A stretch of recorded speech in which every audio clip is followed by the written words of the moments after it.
New Super Lucky's Tale is perfect for those who are fond of the many 3D platformers of old. You play as Lucky, a young fox who protects a magical tome called the Book of Ages, with his rival attempting to steal the book to control its ability to make portals to other worlds, and this is where the adventure begins. As a 3D platformer, it's naturally all about running and jumping around and smacking enemies while figuring out how to progress within each world. You have three main abilities to accomplish this, from attacking enemies, jumping and swinging your tail, and then there is the ability to submerge below the ground. Each manage to play a huge role throughout the adventure and soon become essential to dealing with each obstacle and threat the game throws at you. Stages present a variety of 2D based locations that solely focus on platforming, and more generous 3D areas that allow you to explore and locate hidden items that will aid you. Overall, New Super Lucky's Tale is an incredible throwback to the golden years of 3D platformers, and will likely satisfy fans of the genre as well as newcomers alike with its charming and vibrant atmosphere. Rolling Gunner is quite easily one of the best shoot 'em ups on the system, but sadly it often gets overlooked for some of the more popular choices available, and it's a shame as it really does offer some of the best of the genre, especially when considering the developers behind it. As you would expect, it sees you jumping into a ship and taking on an insane amount of enemies that constantly fly your way. The hectic nature of each run may have the chance to turn some players off, but with the range of techniques and power-ups at your call, it is all the more manageable. There's a standard rapid fire mode that unleashes a steady amount of bullets directly ahead of your ship, as well as a focused mode that turns those bullets into an unstoppable force of destruction. There are some trade-offs though, as performing this focused shot slows down your ship and makes movement not as responsive. Juggling both is key to overcoming each threat you'll be meeting along the way, and once it all clicks, it is absolutely sublime. If you've exhausted the other shoot 'em ups on the system, Rolling Gunner more than deserves a look.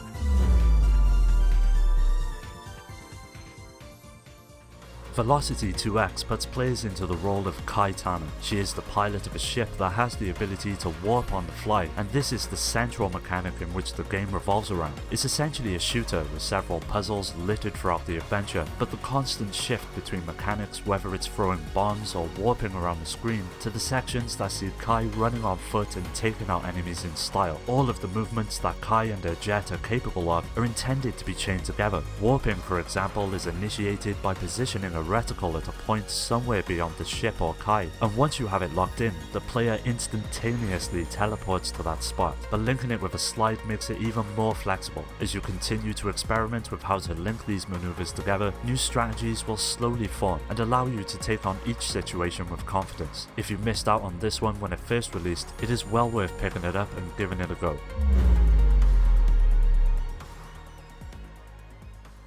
Gato Roboto is a game that shares much in common with the likes of Metroid, and presents the player with a Metroidvania-styled adventure that consists of a huge world to explore, an array of power-ups to obtain, and most importantly, responsive and tight gameplay. You take on the role of a cat named Kiki, who after a crash sees her owner trapped within their spaceship, and is tasked with ultimately finding a way to save him and leave the planet. Throughout the game you'll come into contact with various suits that aid you in this goal, with the main one being a mech suit, which can be upgraded with gear like rockets, as well as a spin jump that works as a double jump and an additional attack. Another suit known as the submarine suit allows Kiki to explore underwater and take out enemies along the way. But it doesn't stop there though, as when you are not in the suit, Kiki is quite the nimble cat, allowing her to access hard to reach areas, which perfectly blends combat and exploration in a seamless manner. But the highlight of the adventure has to be the difficulty, which at times can be quite unforgiving, but if you stick with it, it provides a sense of achievement and helps the experience excel. If you're looking for a cheap pick up and play platformer, Gato Roboto would be a great choice.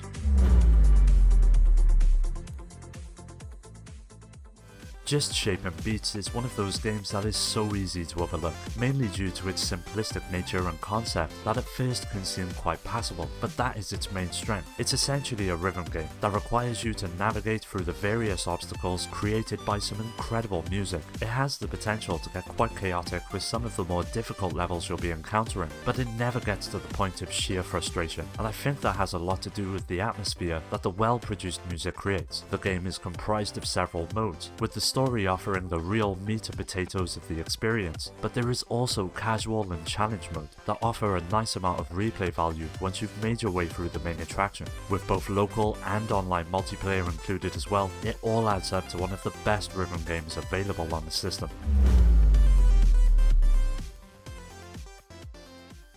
Super Bomberman R is a top-down view puzzle action game in which you place bombs on the ground to take down enemies and blocks, with the latter supplying a whole array of power-ups for you to grab and utilize throughout the several levels included. Your bombs have the chance to take you out as well, so careful placement is the order of the day and can mean the difference between victory or defeat. Now there's several modes included, with the most comprehensive being the story mode, which sees players going through the game's 5 worlds filled with 10 stages each, with the last 2 of each world consisting of a match against a rival bomber followed by a massive boss. These boss encounters soon become the star of the show, as figuring out how to proceed and ultimately defeat them is one of the more enjoyable parts of the game. Another mode known as battle mode is where you'll find yourself after completing the story, and it manages to add a lot of longevity to the overall experience by providing a way to go through each stage with different conditions compared to the story. With up to 8 friends who can battle it out together, this mode is a complete blast. After the various updates the game has now received, it is a competent puzzler that deserves taking a look at.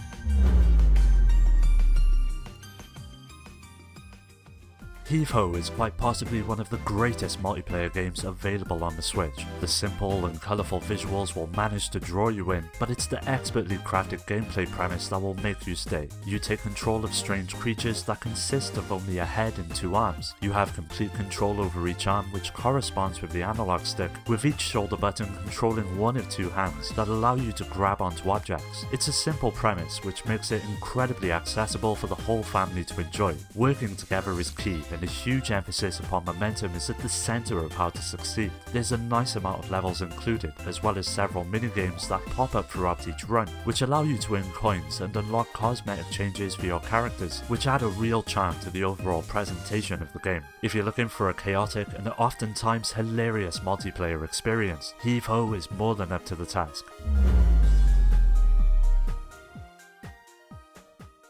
If you have fond memories of Wave Race on the N64 or GameCube, Riptide GP will be right up your alley. It offers a fairly deep career mode that will last you a healthy amount of time if you are aiming to complete each race with a 3-star rating. This rating intimately ties into the amount of upgrades and items you'll be earning thanks to an XP system and monetary reward that depends on your performance and the tricks you execute during each race. You can use the prize money to upgrade various features such as acceleration, speed, handling and boosts, which results in the game consistently providing you with new ways in which to race and outperform your rivals. Matching the intricate systems in place is the level design, which really helps each and every feature shine during gameplay. Most are dynamic, with various shortcuts opening up throughout each race, which allows players to react on the fly and hopefully shave off a few more seconds each lap. Overall, if you're a fan of racing games and have been waiting for a competent successor to Wave Race, Riptide GP is a great alternative.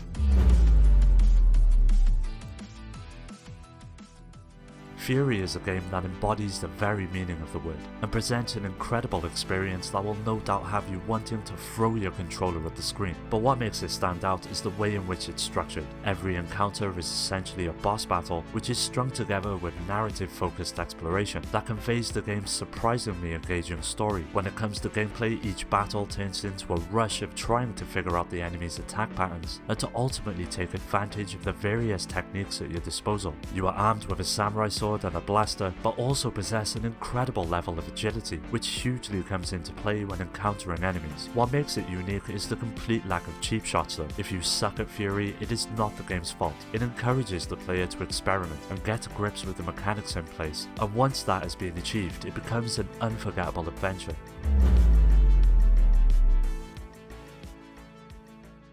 Daemon X Machina is a mech game through and through, which is most often compared to the Armored Core series. It all starts off inside a hub where you can customize your mech, and from there you can look up briefings and undertake a variety of missions that all offer a range of objectives to overcome. Each arsenal can be outfitted with up to 6 different types of weapons that make engaging each situation all the more manageable, but the right loadout isn't the only important factor, as your own skill and knowledge of the game's mechanics also play a huge role in overcoming each encounter, with an array of enemies that will constantly keep you on your toes. Whether you decide to play Daemon X Machina really boils down to whether or not you like this kind of game. If you have an appetite for mech titles that feature a ton of customization and fast-paced chaotic action, then this is certainly a game you'll get a kick out of. Well, that does it for today's video. Don't forget to hit subscribe to stay up to date on future videos, and as always, thanks for watching.